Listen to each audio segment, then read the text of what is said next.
This hotel in Washington, D.C. is home away from home for Chinese Vice Premier Liu He. He's in town for the third time since December, working towards a trade deal with the U.S. The trade conflict began in earnest about a year ago. Since then, we've seen tit-for-tat tariffs. The U.S. side hitting $250 billion worth of Chinese goods with tariffs. The Chinese side responding with tariffs on about $110 billion worth of U.S.-made goods.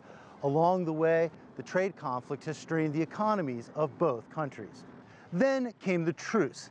At a meeting in Argentina on December 1st, U.S. President Donald Trump and Chinese President Xi Jinping agreed to stop further escalations and begin new rounds of negotiations. Since then, trade delegations have been back and forth between Beijing and here in Washington, seemingly inching closer to a deal. Along the way, China has agreed to buy more U.S. products and passed a new law giving foreign countries greater market access and intellectual property protections. It's less clear what the U.S. is offering in return. Sticking points include how a deal would be enforced and when tariffs would be removed.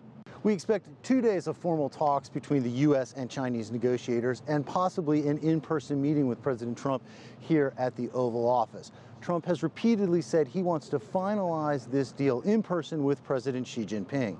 The Chinese side has not agreed to that, but both sides hope that this is the week when a deal between the world's two largest economies finally comes together.